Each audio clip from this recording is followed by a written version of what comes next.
In a world where humanity fell victim to a curse that turns people into ugly big double chin neckbeards with their awful mantids hanging around, in a world where mukbang YouTubers took over the world, you play as Mono, a kid trying to discover his own purpose. An uncommonly single-minded child. When he sets himself to a task, he rarely gives up before it blows up in his face.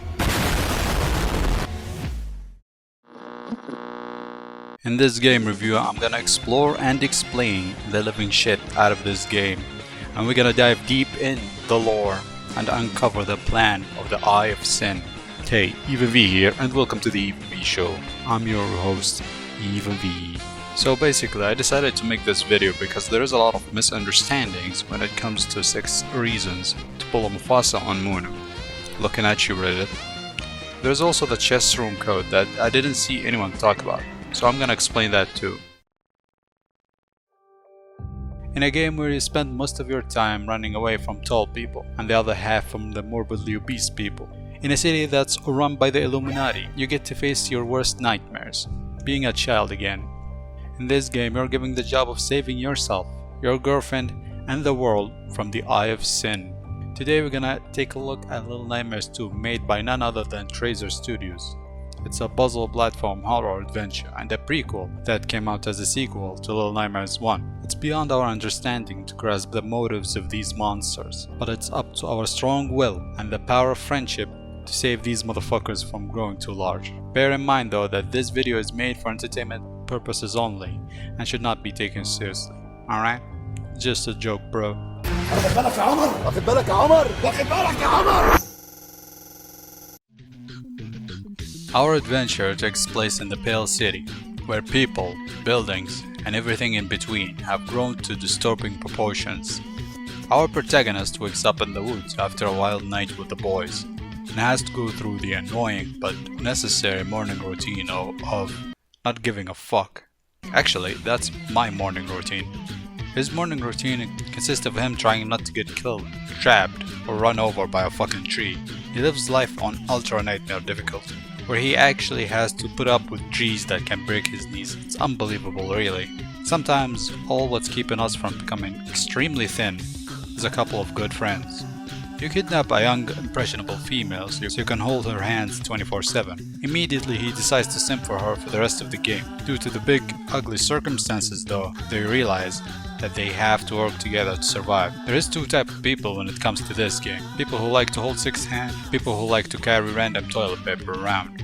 I'm more of a toilet paper kind of guy, because it will not turn on you midway into the action and decides for no reason that you're a bad guy who doesn't deserve a clean ass. I'm talking about the toilet paper, of course. Now, you are in the hunter's house, and what you find here is a lowly Sigma male who likes to build big dolls and pretend that he has a family. He is also an outcast who covers his face, just like Mono. Hunters are interesting individuals, really. One minute he's playing with his dolls, being chill. I am a doll created by you humans. Would you ever think to love me? In the next, he's deep fisting a pig to collect his blood echoes.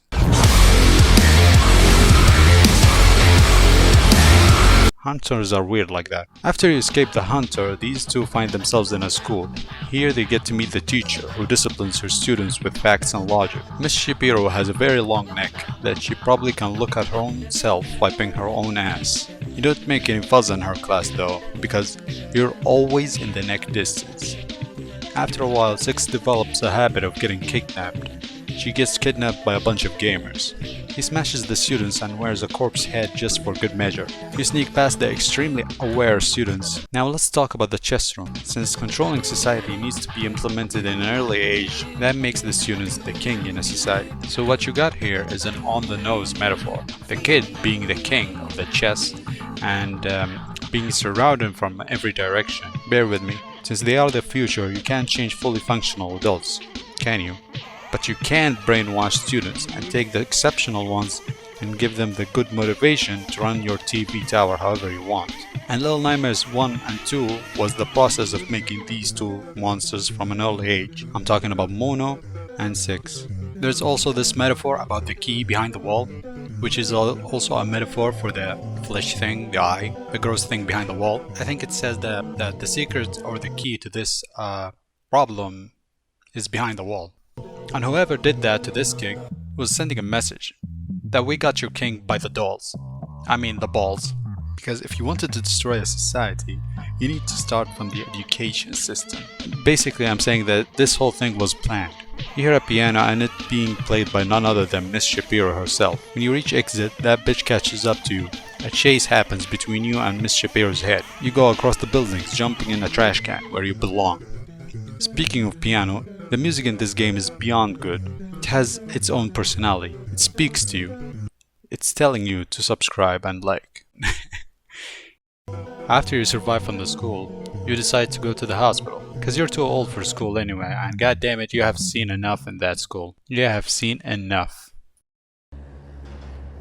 You enter the hospital. You start hearing some loud noises.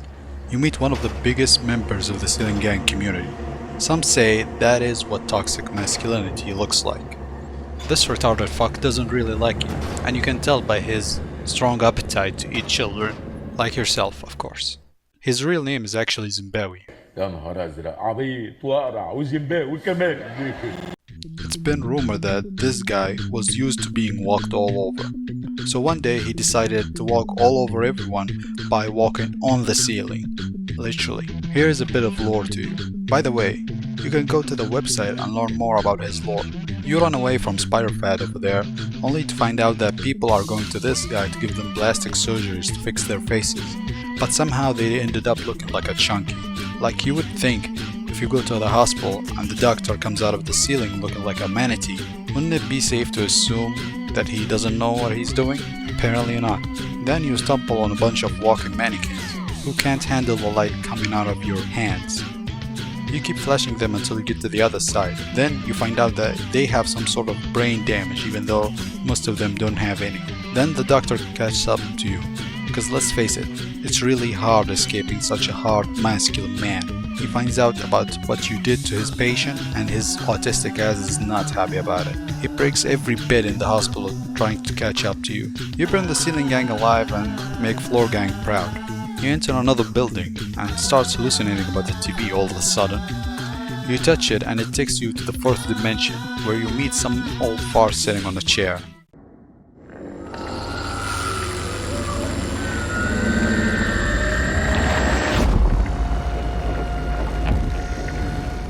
This is the Thin Man over here. You want to know what's the first thing Thin Man does the moment he comes out of the TV? You guessed it. Kidnap Six, of course. And it is a tradition at this point to kidnap her useless ass every chance they get. Something about Six just calls into these monsters. It makes them just want to kidnap her. I'm not sure. What is it? Being so desperate to save Six, he encounters people of the city who are very fucked up individuals, really. I mean, look at them.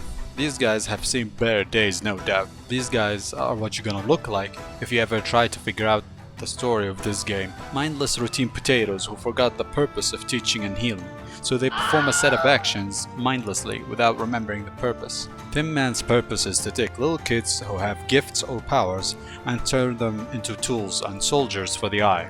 Munu finds Thin Man eventually, and his will to save Six defeats Thin Man will to molest him. To his surprise, he finds out that she became a monster who is trapped with a music box as a metaphor for her comfort zone.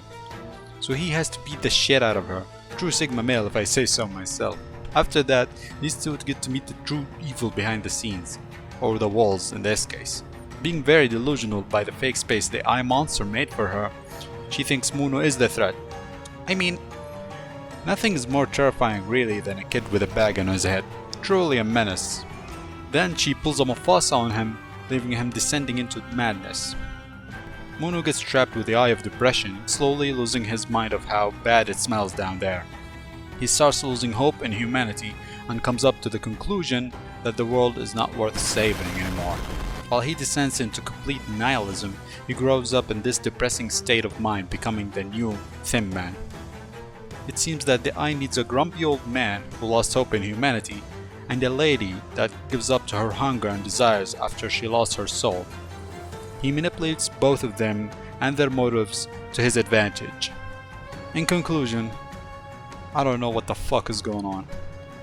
In a way, it's Six's betrayal that kept the eye monster in control here. I guess what we learned here is don't give up on the future or you're gonna end up being a neckbeard who walk on the ceiling.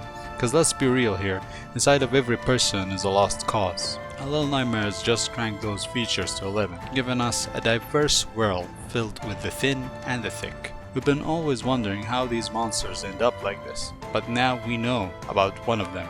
Or at least two. Thin Man wasn't born like this, he was made to be this way. He's a piece of shit who likes to wear Michael Jackson's hat and chase kids around.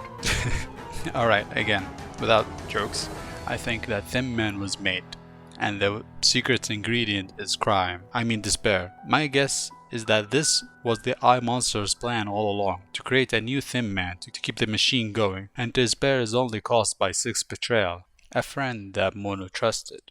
A person who put so much on the line to save her. In a way, the real nightmares are not the enemies we face, but the friends we make along the way.